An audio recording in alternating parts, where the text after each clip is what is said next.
saya tahu gajinya segini, jadi bupati saya nggak nyalon. Politik uang atau yang sering kita dengar sebagai money politik merupakan suatu praktik yang dapat menciptakan korupsi politik.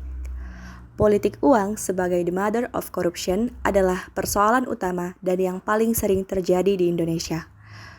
Korupsi merupakan bagian dari permasalahan kejahatan yang saat ini telah menjadi suatu komoditas.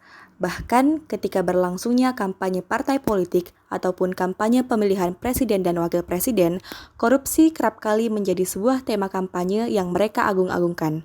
Mereka kerap menyatakan, berantas korupsi sampai ke akar-akarnya, korupsi merusak pembangunan, dan sebagainya. Padahal, jalan yang mereka tempuh untuk mendapatkan posisi di dunia politik juga merupakan sebuah tindakan korupsi yang tentunya akan merugikan banyak pihak.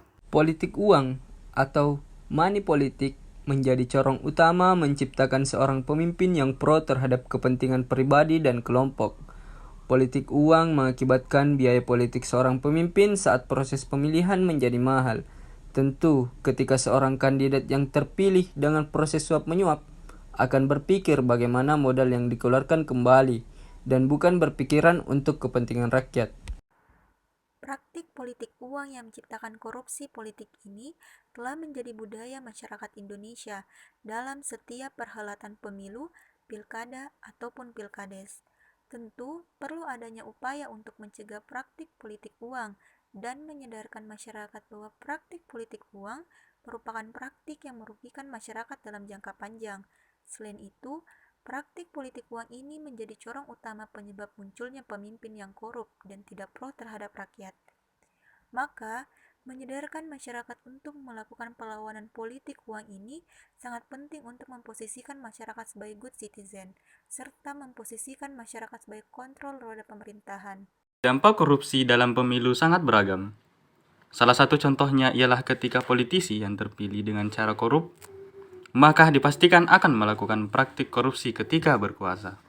Hal ini disebut sebagai investive corruption. Perilaku politik uang akan menghasilkan sebuah fenomena klientelisme dan patronage. Klientelisme adalah suatu bentuk pertukaran yang sifatnya personal dengan ciri-ciri adanya kewajiban dan hubungan kekuasaan yang terjadi dengan tidak seimbang di antara mereka. Selain itu, ditandai dengan aktivitas-aktivitas patron yang menyiapkan akses untuk klien berupa sarana-sarana tertentu. Sehingga terbentuklah pola hubungan pertukaran timbal balik yang saling menguntungkan. Praktik politik uang dalam pemilu akan menciptakan seorang pejabat publik yang korup. Dasar terjadinya korupsi di dalam pemerintahan ialah proses pemilihan umum atau pemilihan kepala daerah yang didominasi praktik politik uang.